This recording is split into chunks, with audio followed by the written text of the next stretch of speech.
안녕하십니까? 저는 안양 인덕원 교회에서 주님을 섬기고 있는 장세양 목회자입니다. 여러분을 이렇게 만나 뵙게 돼서 참 반갑습니다.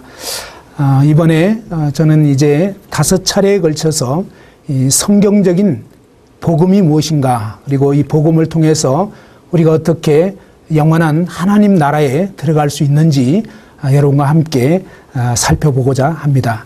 이번 5차례의 강의를 통해서 맨 첫 번째 살펴보고자 하는 것은 우리의 믿음의 근거가 되는 이 성경, 하나님의 말씀인 성경이 어떤 것인가, 왜 성경을 하나님의 말씀이라고 하는지 살펴보고자 하고요. 두 번째 시간에는 나는 과연 거듭났는가? 예수님께서는 거듭나지 아니하면 하나님 나라에 들어갈 수 없다고 이렇게 말씀하셨는데, 이 거듭남의 문제에 대해서 살펴보려고 하고, 세 번째 시간에는 나는 지옥 갈 죄인인가? 많은 사람들이 자신이 죄인이란 사실을 분명히 알지 못하기 때문에 구원의 필요성을 인식하지 못하고 있는데, 이 죄의 문제에 대해서 살펴보고자 하고요. 네 번째 시간에는 이 구원받지 못하게 하는 죄 문제에 대해서 좀 더 심도 깊게 살펴보고자 합니다. 그리고 이제 마지막 시간에는 죄 문제의 해결과 구원 이후의 삶에 대해서 살펴보려고 합니다.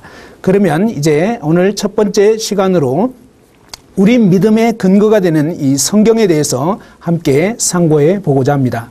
성경이 왜 하나님의 말씀인가? 많은 사람들이 이렇게 얘기를 합니다. 성경은 그냥 사람들이 어떤 지어낸 하나의 종교의 경전이 아닌가, 이렇게 많은 분들이 생각을 하고 있습니다. 아니면 어떤 도덕적으로 잘 살려고 하는 사람들에게 필요한 어떤 그러한 도덕적인 아주 좋은 말씀이 기록되어 있는 그런 책이 아닐까, 이렇게 생각하는데, 성경은 우리에게 무엇을 말하고 있는지, 그리고 이 성경을 왜 하나님의 말씀이라고 할 수 있는지에 대해서 함께 상고해 보려고 하는 것입니다.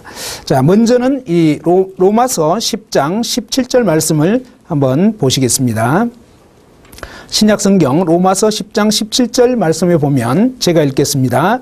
그러므로 믿음은 들음에서 나며 들음은 그리스도의 말씀으로 말미암았느니라, 이렇게 말씀하고 있는데, 우리의 믿음의 근거, 많은 사람들이 이 믿음을 갖기를 원하는데, 믿음을 갖는 것은 기도를 많이 한다고 되는 그런 문제가 아니라, 이 하나님 말씀에 보니까 믿음은 무엇에서 생긴다고 하죠?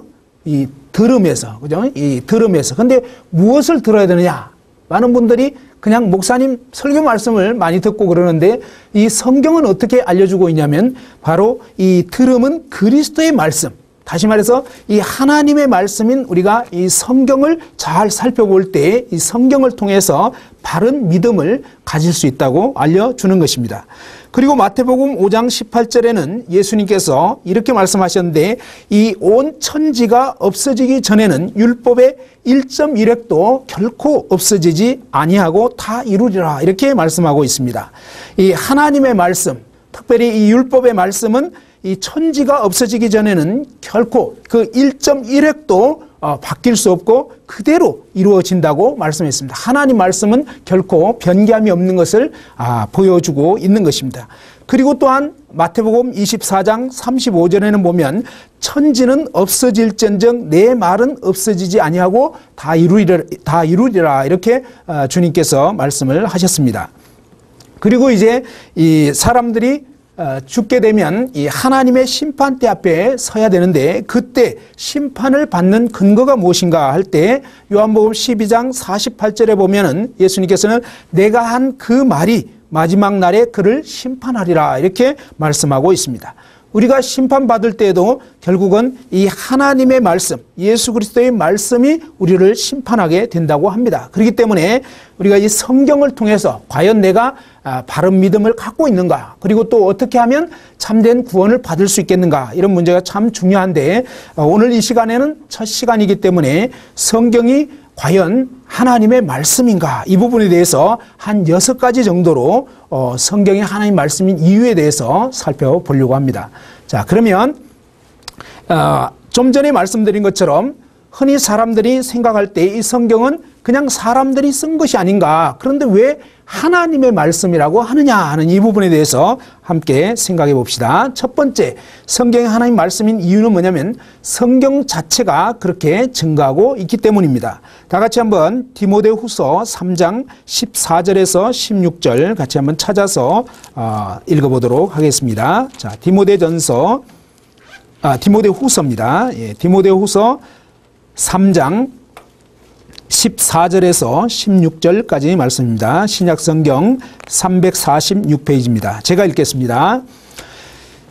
그러나 너는 배우고 확신한 일에 거하라. 너는 내가 누구에게서 배운 것을 알며 또 어려서부터 성경을 알았나니 성경은 능히 너로 하여금 그리스도 예수 안에 있는 믿음으로 말미암아 구원에 이르는 지혜가 있게 하느니라.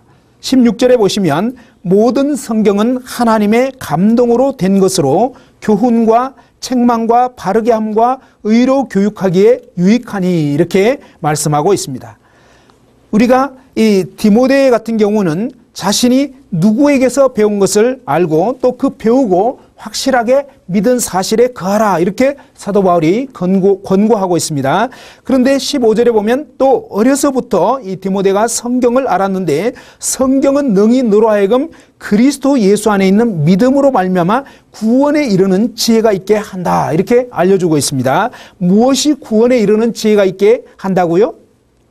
바로 성경입니다. 그죠? 우리는 이 성경 말씀을 통해서 구원에 이르는 그러한 믿음을 가질 수가 있고요. 근데 왜 그런가 했을 때 16절에 보니까 어떤 성경이 하나님의 감동으로 되었다고 되어 있습니까? 16절에 보면 모든 성경 이렇게 되어 있죠. 예, 이 하나님의 모든 성경 전체 이 66권 전체가 하나님의 감동으로 되었다 이렇게 되어 있는데 이 감동이란 말은 헬라어로 데오포뉴마토스라고 해서 하나님의 호흡 또 하나님의 입김 이런 뜻입니다. 다시 말해서 이 모든 성경은 하나님이 불러주신 것을 사람들이 받아 적었다 이렇게 말씀드릴 수 있습니다. 또 한 구절을 찾아보시죠. 베드로후서 1장 20절에서 21절입니다. 베드로후서 1장 20절 21절입니다. 여기 말씀해 보면 먼저 알 것은 성경의 모든 예언은 사사로이 풀 것이 아니니 예언은 언제든지 사람의 뜻으로 낸 것이 아니요 오직 성령의 감동하심을 받은 사람들이 하나님께 받아 말한 것임이라. 자, 이 말씀에도 보여주는 것은 먼저 알 것은 성경의 모든 말씀은 사사로이 풀 것이 아니니 그냥 개인적으로 자기 식대로 아무렇게나 풀면 안 된다고 했습니다. 왜냐하면 이 예언은 이 말씀은 언제든지 사람의 뜻으로 낸 것이 아니고 오직 성령의 감동하심을 받은 사람들이 성령께서 이 하나님께서 사람들에게 불러주신 그 말씀을 사람들이 하나님께 받아서 적은 것이기 때문에 사람들이 자기 마음대로 풀면 안 되고요. 하나님이 의도하신 그 뜻대로 이 말씀을 이해하고 받아들여야 된다고 한 것입니다. 자, 여기서 알려주는 것은 성경은 사람들이 임의로 쓴 것이 아니라 하나님이 불러주신 것을 받아 적은 것이라고 하는 것입니다. 예를 들어서 이제 여름철이 되면 방학이 되잖아요. 이 방학 때 됐는데 어떤 그 아이가 초등학교 이제 4학년짜리 아이가 이제 할아버지 할머니 집에 시골에 저기 나주에 있는 할아버지 할머니 집에 놀러 갔습니다. 근데 놀러 갔는데 이제 할아버지 할머니는 연세가 많이 드셨고 또 옛날 분이어서 글을 배우지를 못했습니다. 근데 이제 서울에 사는 아들에게 사실은 평상시에 늘 편지를 좀 쓰고 싶으셨는데 글을 잘 못 쓰시니까 근데 마침 이제 손자가 놀러 왔기 때문에 너무 이제 반가운 마음이 들었고요. 그러면서 이제 손자 보고 얘야 내가 너희 서울에 있는 너희 애비한테 편지를 좀 쓰고 싶은데 이 할애비가 불러주는 대로 좀 받아 적어라 이렇게 얘기를 하면 요즘에 초등학교 4학년 정도 되면 글 아주 잘 씁니다. 그죠? 예. 그래서 옛날에는 뭐 이렇게 글 못 쓰는 아이도 있었지만 근데 이제 글을 잘 쓰는데 그 아이가 이제 예 알겠습니다 하고 할아버지가 불러주는 대로 이제 그 편지를 쭉 받아 적었습니다. 자, 이렇게 이제 받아 적고 나면 그 내용 속에는요 이 아이가 이해할 수 있는 내용도 있지만 어떤 내용들은 어른들끼리만 알 수 있는 그런 좀 어려운 얘기, 이런 얘기도 나오게 됩니다. 그래서 할아버지가 이제 애비야 잘 있냐, 뭐 요즘 건강은 좀 어떠냐, 뭐 직장 생활은 좀 어떠냐 하면서 여러 가지를 이렇게 물어볼 수 있는데, 그런데 이 손자가 받아 적을 때 어떻게 받아 적냐면 애비야 잘 있냐 이렇게 쓰고 있습니다. 근데 누구한테 얘기하는 거죠? 누구한테 지금 쓰는 거죠? 사실은 자기 아버지한테, 내 아버지인데 애비야 이렇게 하면 안 되잖아요. 근데 놀랍게도 뭡니까? 할아버지가 그냥 불러주는 거니까 이 손자는 받아 적는 것입니다. 자, 이렇게 해서 편지가 완성되었을 때 여러분은 그 편지가 손자의 편지입니까? 할아버지의 편지입니까? 누구의 편지라고 생각하십니까? 할아버지의 편지죠. 왜냐하면 손자는 그냥 이 필기구 역할을 한 것입니다. 마치 볼펜처럼 그냥 쓴 거에 불과하고 실제 이 내용은 바로 할아버지가 불러준 것이고 할아버지의 뜻과 의도가 담겨있기 때문에 할아버지의 편지인 것입니다. 이런 것처럼 성경이 왜 사람들이 적었는데 하나님 말씀이라고 하냐면 하나님께서 각 시대의 사람들을 선택해서 하나님의 뜻을 받아 적도록 했기 때문에 하나님의 말씀이라고 하는 것입니다. 자, 두 번째로 이 성경의 하나님 말씀의 이유에 대해서 생각을 해봅시다. 두 번째로는 이 성경은 우리가 이제 볼 때는 이렇게 한 권으로 되어 있지만 실제로는요, 전체 성경이 창세기부터 마지막 요한계시록까지 해서 66권의 책이 지금 한 권으로 이렇게 모아진 것입니다. 기록 연대는 BC 약 1500년, 1440년서부터 AD 100여 년 정도, AD 한 96년 정도 해서 약 1600여 년이라는 오랜 시간이 걸려서 이 성경 전체가 완성이 됐습니다. 사실 세상에 이렇게 오랜 기간에 걸쳐서 완성된 그런 책은 성경 외에는 없습니다. 왜냐하면 사람들의 그 수명이 기껏해야 뭐 지금은 한 100여 년 정도 살기 어렵잖아요. 그렇기 때문에 다른 이렇게 오랜 기간 동안 완성된다는 게 참 어려운 얘기고요. 그 다음에 이 성경을 기록한 사람들이 40여 명이 넘는 사람인데 약 1600여 년이라는 기간이 걸렸기 때문에 분명히 알 수 있는 것은 동시대 사람이 아니라는 것을 알 수 있습니다.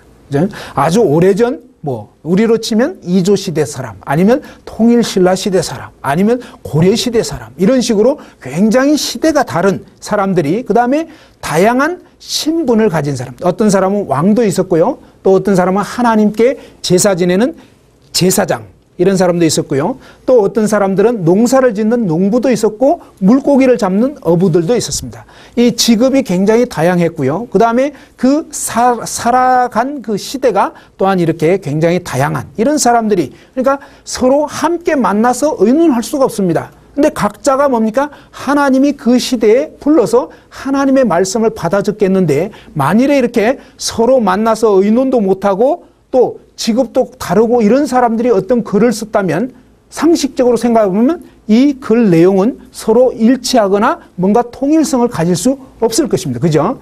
동시대에 우리가 살아가는 사람이라도 광부가 쓴 내용하고 이 농부가 쓴 내용, 어부가 쓴 내용 다 다를 것입니다. 그런데 놀랍게도 성경은 이렇게 시대가 다양하고 신분이 다양하고 이런 사람들이 서로 만날 수도 없는데도 기록한 내용의 그 창세기부터 마지막 계시록까지 놀랍게도 뭡니까?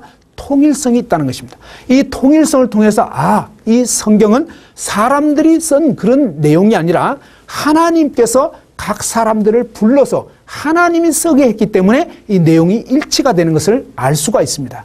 우리가 생각해 볼 때, 상식적으로 생각해 보면 어떤 그 소설을 쓴다, 사랑이라는 주제로 소설을 쓰는데 지금 시대의 사람들 한 40명을 불러가지고요, 각자 알아서 그냥 써라 이렇게 얘기를 한다면요, 사랑이라는 주제만 주고, 그러면 이제 각자 어떤 사람은 처음 시작 부분 쓸 거고, 어떤 사람은 마무리 부분 쓸 거고, 어떤 사람은 중간 부분 쓸 거고, 이런 식으로 쓰라고 했지만 서로 의논하지 못하게 한다면 그 내용이 일치가 되겠느냐는 것입니다. 그죠? 동시대에 살아도 일치할 수가 없습니다. 동시대에 살아도. 그런데 이 성경은 놀랍게도 뭡니까? 시대가 다 다른 사람들이 기록했음에도 불구하고 창세기부터 계시록까지 일관적인 흐름이 있는 것이 도대체 어째서 그럴 수 있을까? 그것은 바로 이 성경의 저자는 사실은 원저자는 한 분, 하나님이시기 때문에, 예를 들어서 제가 어떤 사랑이란 주제로 소설을 쓴다고 하면 제가 한 분에게는 맨 첫 번째 장을 쓰게 한다 하는 것입니다. 전체가 66장으로 되어 있는 어떤 소설을, 사랑이라는 주제로 소설을 쓴다고 할 때 제가 한 분에게는 뭐 1장을 받아 적게 하고 또 다음 분에게는 2장서부터 한 7장까지 내용, 또 그 다음 분은 이제 그 다음 내용, 이런 식으로 해가지고 전체 이제 66장을 40여 명의 사람들에게 기록하게 한다면 제가 불러주는 대로 받아 적은 거기 때문에 나중에 모아보면 쓴 사람이 다양함에도 불구하고 한 저자의 마음에서, 생각에서 나온 스토리이기 때문에 결국은 일관성, 통일성을 갖게 된다고 하는 것입니다. 성경이 하나님 말씀인 이유는 바로 이 성경 전체가 이렇게 일관성 있고 통일성이 있는 데서 이 성경은 사람들이 그냥 지어낸 것이 아니라 하나님 말씀이구나, 이 사실을 알게 되는데, 통일성에 관해서는 이제 앞으로 5번의 말씀을 쭉 전개하면서 여러분이 살펴보게 될 것입니다. 참 놀랍게 성경이 일관성 있고 통일성 있다는 것을 아시게 될 것입니다. 자, 세 번째로 성경이 하나님 말씀인 이유는 인류 역사의 시작과 과정과 끝을 밝힌 책이기 때문입니다. 우리가 생각해 볼 때 사람들은 뭐 어떻습니까? 우리가 이제 내일 무슨 일이 있을지 정확하게, 혹시 이 자리에 계신 분 중에서 여러분이 내일 뭐 오후 1시에 무슨 일이 있을 것이다 정확하게 알 수 있는 분 계십니까? 네. 그런 분은 완전히 그 초능력자 내지는 근데 사실 있을 수가 없습니다. 초능력자들도 내일 무슨 일이 있을지 모릅니다. 흔히 사람들은 뭐 이렇게 신년이 되면 토정 비결을 본다, 또 뭐 이렇게, 또 아니면 결혼을 앞두고 옛날 사람들은 사주를 보고 또 궁합 보고 이렇게 했었습니다. 근데 사실 이런 것은 다 엉터리입니다. 그렇지가 않아요. 제가 결혼할 당시에 저희 장모님은 이제 그때 당시에는 예수님 믿지 않았는데 지금은 이제 믿게 되셨지만, 근데 그때 저희 장모님이 이제 궁합을 보셨습니다. 안 믿는 분이니까. 그런데 이제 뭐 저와 제 아내가 뭐 이렇게 궁합이 안 좋다 그러면서 반대를 하셨어요. 근데 지금까지 뭐 거의 20년 넘게 살아오고 있는데 아주 잘 맞습니다. 그러니까 그런 것은 뭡니까? 엉터리라는 거예요. 한치 앞을 모릅니다. 또 뭔가 이렇게 다른 사람의 운세를 알아준다 하지만 정작 그 점치는 분들이 뭐 미래를 안다면 자기들이 먼저 뭡니까? 아주 노른자 땅, 압구정동 옛날에 거기 다 그죠? 이 허벌판이었고 아주 싼 땅이었습니다. 그런데 그런 땅을 미리 한 20, 30년 전에 미리 사놨더라면 그죠? 쌀 때. 그러면 지금 엄청난 부자가 됐을 텐데 사실은 모르는 거예요. 그냥 얘기하는 것 뿐입니다. 사람들이 서로 모르기 때문에 속고 속는 것이죠. 속이는 거고. 자, 이런 것입니다. 자, 그런데 성경이 왜 하나님 말씀이냐? 인류 역사의 시작과 과정과 마지막 끝까지 이 성경책에는 앞으로 이 세상이 어떻게 될 것인가, 이것까지 다 밝혀주고 있는. 근데 이것은 인간의 어떤 이해로는 말할 수 없는 내용입니다. 그렇죠? 인간은 내일 일도 모르는데 성경은 무려 수백 년, 수천 년 후에 어떤 일이 있을 것인가를 미리 다 밝혀주기 때문에 이 성경은 정말 하나님의 말씀이라는 것을 알 수 있는 것입니다. 자, 다 같이 한번 이사야 44장 6절에서 8절 말씀을 찾아서 보도록 하겠습니다. 자, 이사야 44장 6절에서 8절입니다. 이사야 44장 6절에서 8절 한번 읽어보겠습니다. 이스라엘의 왕인 여호와, 이스라엘의 구원자인 만군의 여호와가 이같이 말하노라. 나는 처음이요 나는 마지막이라.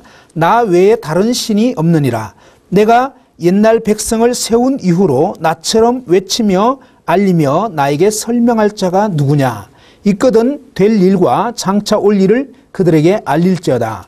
너희는 두려워하지 말며 겁내지 말라. 내가 예로부터 너에게 듣게 하지 아니하였느냐, 알리지 아니하였느냐. 너희는 나의 증인이라. 나 외에 신이 있겠느냐. 과연 반석은 없나니 다른 신이 있음을 내가 알지 못하노라. 자, 여기 말씀해 보면 이스라엘의 왕인 여호와, 이스라엘의 구원자인 만군의 여호와가 이같이 말하노라. 나는 처음이요 나는 마지막이라. 나 외에 다른 신이 있다 그랬습니까? 없다 그랬습니까? 없다 그랬습니다. 하나님은, 하나님 외에는 이 세상에 신이라고 하는 그런 존재가 많이 있는 것 같지만 실제로는 뭐냐? 그것은 다 가짜고요.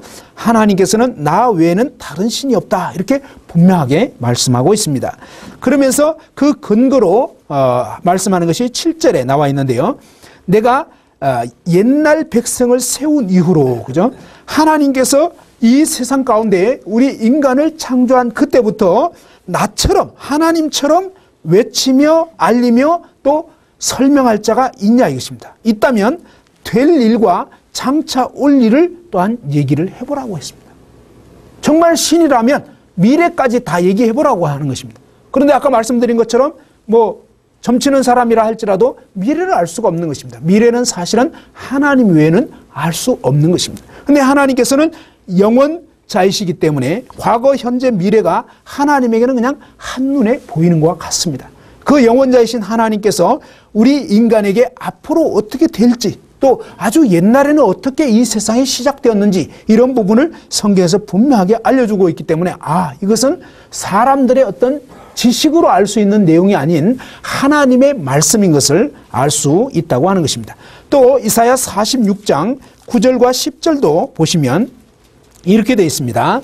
이사야 46장 9절 10절 너희는 옛적 일을 기억하라. 나는 하나님이라 나 외에 다른 이가 없느니라. 나는 하나님이라 나 같은 이가 없느니라. 10절에 보시면 내가 시초부터 종말을 알리며 아직 이루지 아니한 일을 옛적부터 보이고 이르기를 나의 뜻이 설 것이니 내가 나의 모든 기뻐하는 것을 이루리라 하였노라. 이렇게 말씀을 하십니다. 저는 이 개역 개정판 성경을 이렇게 읽고 있는데요. 성경 말씀의 근본적인 내용은 마찬가지입니다. 이 번역을 약간씩 이제 다르게 한 것이 있는데, 자, 내용 자체는 마찬가지이기 때문에 이 말씀 자체를 잘 보시면 되겠습니다. 자, 여기 보면 너희는 옛적 일을 기억하라. 나는 하나님이라 나 외에 다른 이가 없다. 이렇게 하나님은 분명하게 말씀하시는데 10절에 보면 내가 시초부터 처음 시작될 때부터 뭡니까? 종말을 처음부터 아예 끝이 어떻게 될 것인지를 알리고 아직 이루지 아니한 일을 옛적부터 보이고 이르기를 나의 뜻이 설 것이니 내가 나의 모든 기뻐하는 것을 이루리라. 이렇게 하나님께서 분명하게 말씀하신 것입니다. 다시 한번 말씀드릴 수 있는 것은 뭐냐면 성경이 하나님 말씀인 세 번째 이유는 뭐냐? 바로 이 성경에는 인류 역사의 시작 그리고 이제 어떻게 진행되는지 과정과 놀랍게도 뭡니까? 앞으로 이 지구의 종말이 어떻게 오는지 요한계시록 또 다니엘서 이런 에스겔서라든지 이런 예언서에 보면 그 종말까지 미리 다 얘기하고 있습니다. 이러한 놀라운 하나님의 말씀을 통해서 우리는 경고를 받고 이제 종말이 어떻게 될 건지를 확실히 듣게 되면서 이제 이 심판을 준비할 수 있는, 그래서 먼저 정말 분명한 구원을 받아야 된다는 사실을 또한 인식하게 되는 것입니다. 자, 네 번째로 성경이 하나님 말씀인 이유를 보겠습니다. 네 번째는 뭐냐면 이 성경에서는 이 예언의 성취가 놀랍게 되어 있습니다. 앞으로 어떤 일이 있을 것인가 미리 수백 년 수천 년 후에 될 일을 하나님께서 미리 말씀을 하십니다. 그리고 나서 이제 그때가 되었을 때 실제 그 말씀대로 성취되는 걸 보면서 정말로 이 성경은 하나님의 말씀이구나, 이 사실을 알 수 있다고 하는 것입니다. 먼저 첫 번째로 볼 수 있는 사건은 뭐냐면 이 노아의 홍수 사건입니다. 자, 창세기 5장 말씀 한번 같이 보시겠습니다. 자, 창세기 5장 21절입니다. 자, 창세기 5장 21절 22절입니다. 여기 말씀해 보시면 에녹은 65세에 머두셀라를 낳았고 머두셀라를 낳은 후 300년을 하나님과 동행하며 자녀들을 낳았으며 이렇게 되어 있습니다. 자, 창세기 5장 21절에 보면 에녹이란 사람에 대해서 소개를 해주고 있습니다. 이 에녹이란 사람은 65세에 누구를 낳았다고 했죠? 머두셀라, 그죠? 이 머두셀라라고 우리나라 사람 아니니까 이름은 좀 굉장히 특이합니다, 그죠? 머두셀라라는 그런 아들을 낳았는데, 그런데 희한한 것은 이 머두셀라를 낳은 후에 300년 동안, 몇 년 동안요?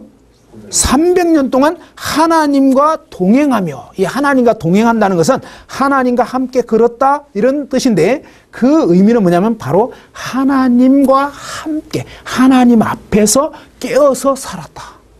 죄를 짓거나 허튼 짓 하지 않고 하나님이 마치 옆에 함께 계신 것처럼 살았다는 것입니다. 근데 왜 이렇게 아들을 놓고 그렇게 살았냐 이것입니다. 그러면 65세 되기 전까지는 사실은 여기 나오지는 않지만 좀 딴짓을 하다가, 그죠? 좀 대충 살다가, 근데 어느 날 65세 때 이 머두셀라라는 아들을 딱 낳고 나서 그때부터 정신을 차리고 300년 동안 하나님과 동행하다가 어떻게 됐냐면요. 그 다음 말씀에 보면은 이 에녹은 죽음을 보지 않고요. 하늘나라로 그냥 올라가 버렸어요. 놀라운 기록이 나와 있습니다.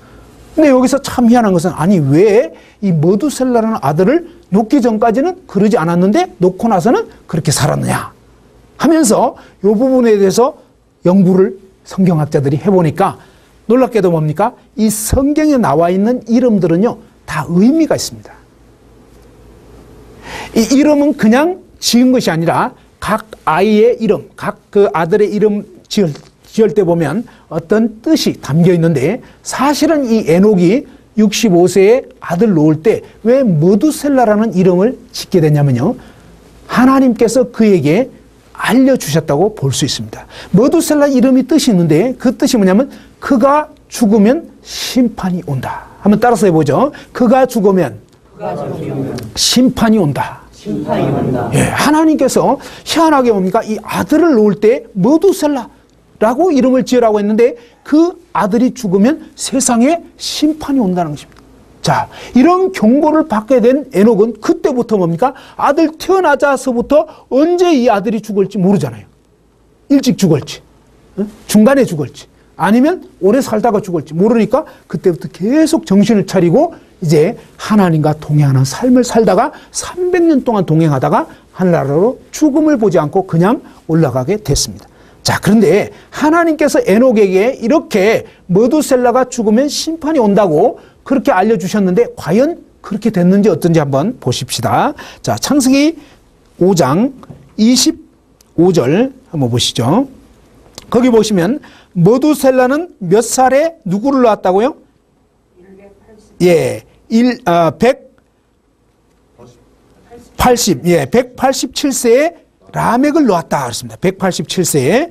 그리고 이제 이 라멕은 또 어떻게 되냐면요. 자, 라멕은 28절에 보면 라멕은 182세의 아들을 놓고 이름을 노아라 하여 이르되 하면서 이 187세에 라멕 자신이 태어났고 그 다음에 라멕은 182세를 살았을 때 그때 노아라고 하는 아들을 놓았습니다. 자, 그렇게 되니까 187 더하기 182 하면은 계산이 빠른 분들은 금방 나오죠. 369 이렇게 됩니다. 그죠? 369가 되는데 그런데 이 머두셀라라는 사람은 몇 살을 살고 죽었다고 되어 있냐면 창세기 5장 27절에 보면 그는 969세를 살고 죽었더라.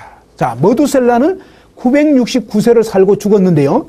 근데 이 라멕을 놓을 때는 187세였고 라멕이 노아를 놓을 때는 182세였고 해서 더하면 369년입니다. 자, 그런데 이 노아가 태어나서 이제 언제 홍수가 일어나게 되냐면 창세기 7장 6절에 보면 홍수가 땅에 있을 때 노아가 몇 세라고요? 노아가 600세라 이렇게 됐습니다. 그죠? 자, 노아 홍수가 일어난 때가 언제냐면 바로 노아 600세 됐을 때. 그러니까 앞에 있던 369 더하기 600 하면 몇 년이 된다고요? 969. 바로 머두셀라가 죽던 그 해 노아의 홍수가 터진 것입니다. 놀라운 사실은요. 하나님께서 머두셀라 이 아이가 죽으면 심판이 온다 그랬는데 정말 놀랍게도 969년 후에 정확하게 노아의 홍수가 터져서 전 세계가, 전 지구가 물에 잠겨서 이제 땅에서 호흡하는 모든 생물들 또 모든 사람들은 죽게 되는. 그래서 그때 당시에 노아의 8 식구가 이제 방주를 미리 하나님의 경고를 받아서 준비를 했는데 방주 안으로 들어간 노아의 8 식구 외에는 전 세계가 다 물에 잠기는 엄청난 그런 심판이 임하게 됐습니다. 하나님의 말씀은 이처럼 뭡니까? 1년도 틀리지 않게 정확하게 뭡니까? 무려 거의 1000년 후에 될 일을 그것도 정확하게 969년 후에 벌어질 그 심판에 대해서 하나님이 이렇게 미리 경고하신 것입니다. 에녹은 이 경고의 말씀을 듣고 정신을 차리고 살다가 하늘나라로 가게 됐고 그 다음에 에녹 이후에 이 머두셀라가 정말 죽게 됐을 때 세상에 종말이 그 당시에 심판이 오게 된 것을 정확하게 볼 수 있게 되면서 이러한 예언의 성취를 보면서 야 정말 하나님의 말씀은 너무나 놀라운 것을 알게 됩니다. 자, 예언의 성취 두 번째로 생각해 볼 수 있는 것은 구원자, 곧 메시아에 대한 예언의 성취에서 우리가 또한 알 수가 있습니다. 창세기 3장 15절 말씀을 보면요. 아담과 하와가 에덴 동산에서 하나님이 금하신 이 선악과를 사탄의 꾀임을 받아서 이제 먹게 되었습니다. 인간이 타락하게 된 것이죠. 자, 이 타락을 하게 됐을 때 하나님께서 이제 죄에 빠진 우리 인간을 심판하실 수밖에 없습니다. 그런데 이 죄로부터 구원받을 수 있도록 하나님이 우리 인간에게 놀라운 구원의 약속을 주셨습니다. 창세기 3장 15절에 보면 이렇게 되어 있습니다. 내가 너로 여자와 원수가 되게 하고 내 후손도 여자의 후손과 원수가 되게 하리니 여자의 후손은 내 머리를 상하게 할 것이요 너는 그의 발꿈치를 상하게 할 것이니라 하시고 그랬습니다. 하나님께서 범죄한 우리 인간에게 여자의 후손을 보내주시겠다 이런 약속을 하셨습니다.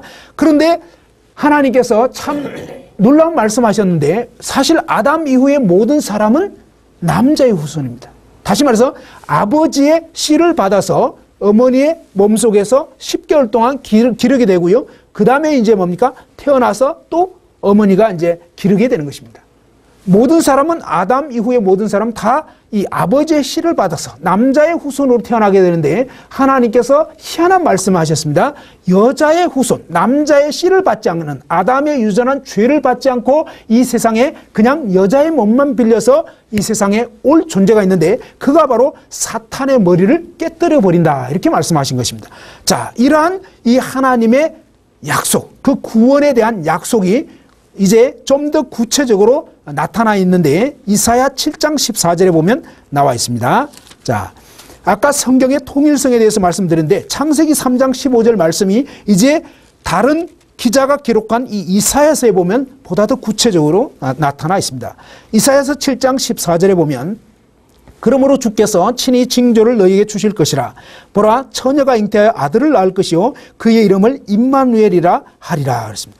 이번에는 여자의 후손이 보다 더 구체적으로 처녀, 다시 말해서 남자와 잠자리를 같이 하지 아니한 수처녀가 잉태하여 아들을 놓는 것이다 이렇게 말씀했는데 그 아들의 이름이 임마누엘 그랬습니다. 임마누엘의 뜻은 하나님이 우리와 함께 계시다. 하나님이 이 세상에 인간의 몸을 입고 와주신다고 소개를 한 것입니다.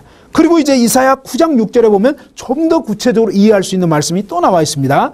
이는 한 아기가 우리에게 낳고 한 아들을 우리에게 주신 바 되었는데 그의 어깨에는 정사를 메었고 그의 이름은 기묘자라 모사라 전능하신 하나님이라 영존하시는 아버지라 평강의 왕이라 할 것임이라 그랬습니다. 여기 보면 이 아기에 대해서 좀 더 구체적으로 알려주는데 정사, 정치적인 권세를 메었고요. 그 이름은 기묘자. 기묘자라는 것은요, 비밀이다. 미스테리. 비밀이다. 비밀스러운 분이다. 그 다음에 모사. 모사라는 것은 상담자 이런 뜻입니다. 놀라운 지혜를 가진 상담자요. 또 더 놀랍게 이 아기가 바로 누구라고요? 전능하신 하나님이라.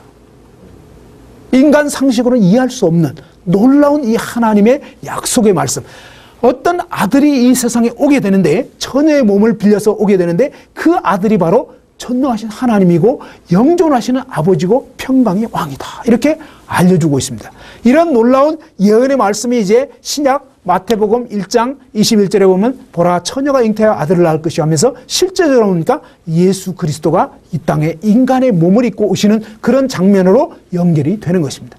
그리고 이제 이 구원자가 어디서 나시느냐? 미가서 5장 2절에 보면 분명하게 그 사실을 또한 미리 알려주고 있습니다. 이 미가서는 약 예수님 오시기 700년 전에 기록된 그런 말씀입니다. 그런데 이 700년 전에 기록된 이 말씀에서 미가서 5장 2절에는 이렇게 나와 있습니다. 베들레헴 에바라다야 너는 유다 족속 중에 작을지라도 이스라엘을 다스릴 자가 내게서 내게로 나올 것이라. 그의 근본은 상고의 영원에 있느니라 하면서 이 베들레헴이라는 유다 족속 중에 작은 어떤 지방에서 이스라엘을 다스릴 구원자 왕이신 그분이 탄생되게 되는 것을 이렇게 미리 예언을 해놓았습니다. 그런데 실제 이제 예수님 당시에 예수님의 육신의 어머니라고 할 수 있는 이 처녀 마리아, 그 다음에 이제 그와 정혼하게 된 요셉, 이 육신의 부모들이 당시 살던 곳이 어디였냐면요, 나사렛이라는 이 북쪽 지역에, 유대의 북쪽 지역에 살았었습니다. 이스라엘의 북쪽 지역. 그런데 이 나사렛에서 실제 예수님이 탄생되신 곳은 베들레헴인데 베들레헴까지는 약 140km 정도 거리가 떨어져 있습니다. 요즘 같으면 뭐 차로 가면은 한 뭐 두어 시간 채 안 걸릴 수 있습니다. 그런데 옛날에는 뭡니까? 낙이라든지 말이라든지 뭐 이런 교통수단이었기 때문에 사실 몇 날 며칠이 걸리는 그런 먼 거리였습니다. 그런데 어떻게 이 육신의 부모가 이제 예수님을 낳게 될 때 이 베들레헴에서 낳게 되느냐? 누가복음 2장 1절에 보면요. 아구스도 황제를 통해서 호정령이 내려가지고 이제 그쪽으로 이동하게 되어서 결국은 베들레헴에서 탄생하게 되었다는 것입니다. 그리고 시편 22편 1절에 보면 이제 나의 하나님 어찌하여 나를 버리셨나이까? 그런데 이것은 이제 다윗이 쓴 시입니다. 다윗은 약 BC 1000년경의 사람입니다. 예수님 탄생하시기 무려 1000년 전의 사람인데 이 다윗이 성령의 감동을 받아서 이제 이 시편 22편 16절에 보면은 개들이 나를 에워쌌으며 악한 무리가 나를 둘러 내 수족을 찔렀나이다. 예수님의 이 손과 발이 못 박히는 그런 장면들을 무려 1000년 전에 다윗이라는 사람이 성령의 감동으로 이렇게 고백하게 된 것입니다. 근데 다윗의 생애를 보면요. 다윗이 손발이 찔린 적이 없어요. 근데 그냥 그런 시를 아주 후에 있을 1000년 후에 있을 그 구원자가 받을 고난에 대해서 미리 이렇게 알려주고 있습니다. 그리고 또 놀라운 것은 18절에 보면 내 겉옷을 나누며 속옷을 제비 뽑나이다 그랬습니다. 놀랍게도요. 예수님의 이 겉옷은 군병들이 4깃으로 나누어 가지고 갈랐습니다. 4명의 군병이 각각 하나씩 가졌습니다. 그리고 또 속옷은 어떻게 하냐? 속옷은 통으로 짜여진 거기 때문에 나누면은 그냥 못 쓰게 됩니다. 그래서 어떻게 하냐면 그 속옷은 그냥 누가 가질 것인가 제비를 뽑아서 차지하게 되는데 성경은 놀랍게도요. 1000년 후에 있을 일을 마치 보는 것처럼 정확하게 4깃으로 나누고 그 다음에 통으로 짠 것은 그냥 누가 가질 것인지 제비를 뽑는다. 이렇게 알려주고 있습니다. 정말 이렇게 말씀할 수 있겠습니까? 1000년 후에 될 일을 정확하게 그냥 뭉뚱거려서 누가 차지했다 이게 아닙니다. 정확하게 겉옷과 속옷이 어떻게 되는지 이렇게 알려주고 그 외에도 보면 성경에는 이 이사야 53장 4절 5절 이런 데 보면 이사야 53장 전체가 이 구원자의 그 고난당하는 십자가에 고난당하는 장면이 나와 있습니다. 자, 이 성경의 예언 성취에 대해서 또 볼 수 있는 것은 이스라엘의 나라에 대한 예언 성취인데 시간 관계상 자세히 살펴보기는 어렵습니다. 그러나 신명기 28장 58절 64절 이런 데 보면 하나님의 이 율법을 불순종함으로 전 세계에 이스라엘이 흩어지는 것과 그 다음에 이 이사야 43장 5절 6절 그리고 이사야 60장 4절에 보면 이 이스라엘이 전 세계에 흩어진 이스라엘이 다시 고토로 돌아와서 나라를 독립하게 된다고 예언해 주었는데 놀랍게도요. AD 70년에 로마의 티토 장군이 이 이스라엘 예루살렘을 진격해 들어와서 완전히 돌 하나도 돌 위에 남지 않게 되고 그 다음에 또 어떤 일이 있었냐면 이제 전 세계로 이스라엘이 흩어지게 됐습니다. 근데 흩어져서 무려 1900년 가까이 나라 없는 나라로 전 세계에 흩어져 살다가 어떤 일이 있었냐면 1948년 5월 14일 영국의 도움으로 이 이스라엘이 다시 고토에 모이게 되면서 이스라엘이란 나라를 독립하게 됐습니다. 지금 우리는 이제 이 어마어마한 성경의 예언이 무려 1900년 지난 상황 가운데서 예언이 성취되는 이런 장면들을 목격하고 있고요. 이제는 예수 그리스도께서 다시 오실 날이 굉장히 임박한 이런 마지막 시대에 우리가 살고 있는 것입니다. 하나님 말씀은 이렇게 1000년의 간격, 2000년의 간격, 아무튼 수천 년 전에 미리 앞으로 어떤 일이 있을 것인지를 말씀해 주셨고 이런 말씀들이 성취된 것을 보면서 성경이 하나님 말씀임을 알 수 있고요. 다섯 번째로 알 수 있는 것은 바로 이 과학적으로 성경 말씀은 놀랍게 이 과학적인 그런 사실들이 그대로 기록되어 있습니다. 성경은 과학책이 아니지만 과학적인 그런 사실들이 기록되어 있고요. 그 다음에 여섯 번째로 볼 수 있는 것은 이 성경 말씀을 믿으면 놀라운 삶의 변화가 분명하게 일어난다고 하는 것입니다. 하나님 말씀을 믿을 때 저는 고등학교 1학년 때 2달간 인생의 그런 근본적인 의문 속에서 굉장히 고통스러워했었습니다. 2달간 불면증으로 잠을 못 잤습니다. 내가 누군가? 왜 사는가? 죽으면 어떻게 되는가? 이 모든 우주 만물이 어떻게 누구에 의해서 만들어졌는가? 이런 어떤 고민 때문에 계속 불면증으로 괴로워하다가 나중에 이제 이 공원에 놀러 갔다가 거기서 전도를 받고 한 5주 동안 말씀을 듣게 되면서 예수님 누구인지 확실하게 알고 믿게 되면서 제 인생의 모든 의문이 해결되게 됐습니다. 어떤 사람은 모태교인이었고 그냥 형식적인 그런 신앙생활을 했다가 이제 분명한 복음을 듣고 구원받게 된 이런 경우도 있습니다. 그리고 이제 저희 교회에서 또 한 3년 전에는 어떤 조직 세계에 그냥 흔히 뭐 형님 그러면서 이 조직에 있던 그런 청년이 이제 구원받게 되는 그런 놀라운 일이 있게 됐습니다. 이 청년이 이제 지금도 등에 이렇게 문신이 새겨져 있는데 완전한 변화를 갖게 되어가지고 지금은 예수님 믿고 구원받고 새 사람이 되어서 저희와 함께 지내고 있습니다. 아무튼 이번 시간에 우리가 살펴보았던 것은 성경은 6가지 이유로 하나님 말씀임을 볼 수 있었습니다. 성경은 분명하게 한 번 죽는 것은 정해진 것이고 그 후에는 영원한 심판이 있다고 말씀합니다. 이번 기회에 여러분이 확실히 하나님 말씀을 통해서 분명한 믿음을 갖고 구원받게 되시기를 바랍니다. 감사합니다.